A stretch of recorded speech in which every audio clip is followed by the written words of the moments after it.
lap, which is very uncharacteristic for Chad Reed. You know, he told us in that soundbite how much he was looking forward to racing at night. He likes the atmosphere. He likes the track up here. Had the opportunity to actually walk the track with him and Michael Byrne yesterday. This is an event that he was really looking forward to, but just has not panned out for him, and it's kind of a mystery to me. How about the off-road guy, Ricky Dietrich? Another phenomenal run for him, the replacement rider for Ryan Villopoto. He's 5th, but he has some company. Josh Grant is in 6th. Now, Grant took a major beating at our last race at High Point, a big crash, and then another crash in Moto 2. And do you think Josh Grant is maybe just saying to himself, I need to just get some races under my belt and recover from this, because this is a whopper. Watch this crash here. He goes to triple this thing, cases it, goes flying over the bars, and he actually gets up pretty quick. I'm sure he was shaking, but watch this, just gets flung off the bike. And this is after, in this moto, he was the fastest man on the planet. He was flying, and you got to think that a hit like that, combined with the team going, okay, Josh, those type of things are what can hurt you, take you out of the championship. Let's mellow it out a little bit. Let's work on our consistency and build, right? You don't, I mean, he's got to build that foundation so he can make it, make it higher to the top. So let's go down to Aaron, who has more on the 33. Aaron. Well, guys, all day long, the Yamaha team, the TGR team, has been trying to make some changes to adapt to today's track. Tire choice was the first change that they made. They changed it over to more of an intermediate tire to handle the hard pack conditions. But the one thing that they also changed was the jetting. They've been playing with that all day. They're still making some changes, but when the temperature started to cool down a little bit, the bike is leaned out, and that way it's not running so rich. So hopefully that's all working in the best way possible for Josh Grant.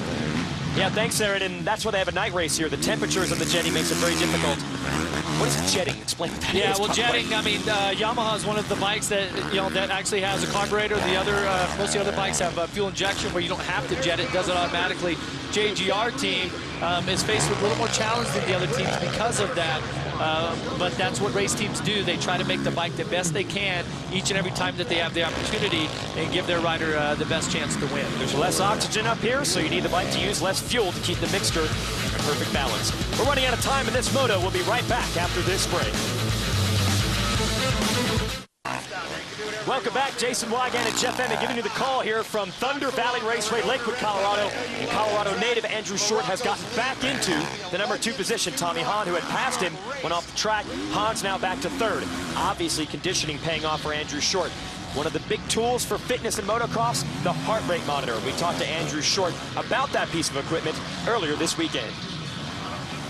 Motocross is a really demanding sport, and a lot of people just assume that you sit on a bike from the outside looking on in, but anybody that's ridden a bike knows how physically demanding it is, and it ranks up there with soccer and a lot of other intense sports. Altitude is going to play a huge role, especially being here in Denver at 6,000 feet. The recovery, you're going to be breathing a lot harder, especially when you're banging bars with everybody else, and before you know it, you're going to be short of breath and you're going to start making mistakes. It's key to watching your heart rate.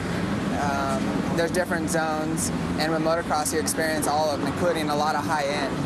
And emotions and everything else play a role, especially when you line up with 40 other guys, and you'll quickly find yourself high up in the heart rate range, and you need the recovery because you can't sustain that pace for so long, and that's when you make mistakes and crash. So it is really critical when you're racing and training for motocross to train with heart rate zones.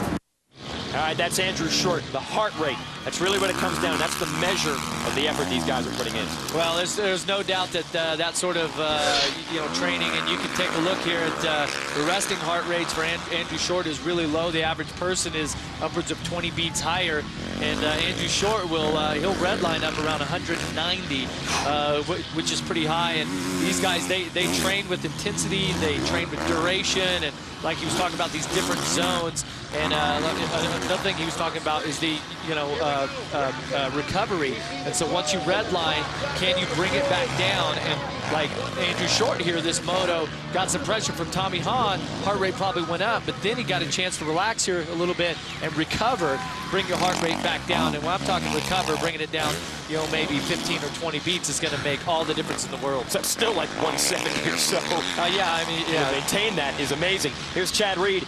He has worked his way now up into 7th. He's gotten around Cody Cooper, so a little bit better. for our series points leader, but not enough. Short actually will take over second in the points after this, with Alessi scoring no points today. And tough for Tedesco in the points. He scored 0 points at our opener in Glen Helen, so consistency is still paying off for Reed. Yeah, but this is an interesting race. He qualified 11th, way off the pace.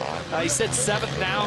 On the first lap, he was 9th, and he's only 7th now. So there's definitely something going on with Chad Reed and the number 22. You know, it just seems like that the motivation and all that, the intensity is gone. But for number 29 and 48, this is a whole new race, because once again, just as Short thinks that, okay, maybe I got second wrapped up. Here comes Tommy Hahn once again back to battle here with just under 2 laps to go. Man, I wonder what the heart rate of Tommy Hahn's been in this photo. He's got to be redline. The kid just keeps on digging from Kansas.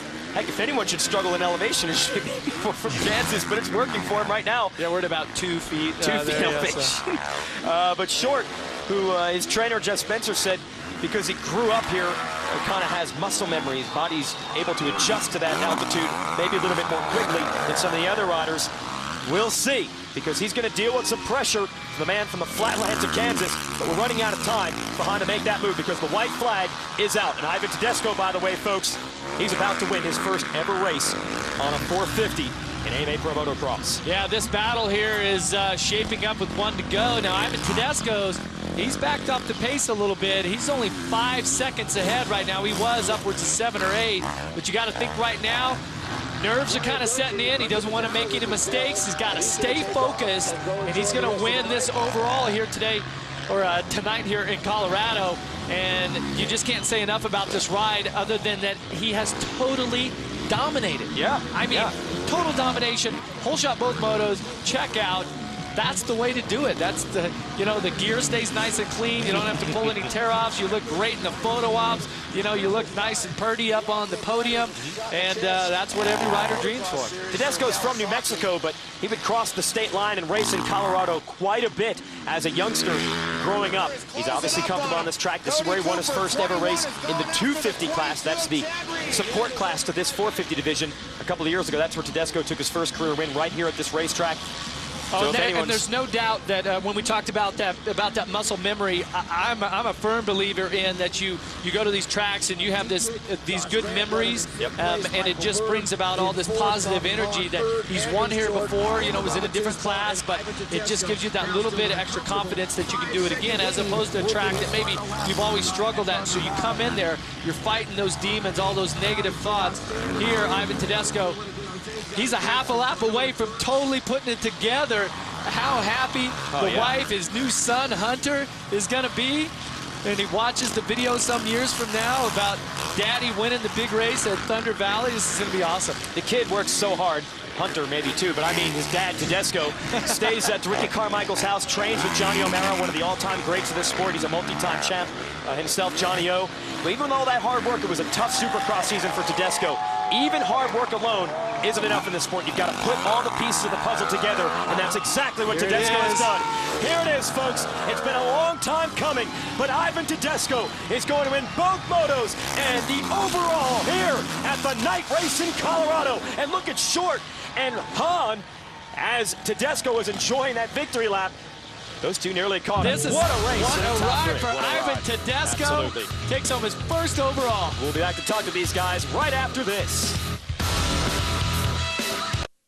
Wednesdays on the all-new American Thunder, Colby and Charity take you to the edge of the V-twin culture. From custom shops to the wildest rallies, it's biker's paradise. The all-new American Thunder, Wednesday at 8 p.m. Eastern, only on Speed.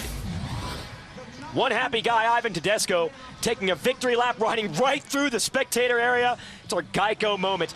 Very happy, Ivan Tedesco. Here's Moto number 1. He takes the win, ear-to-ear grin under that helmet.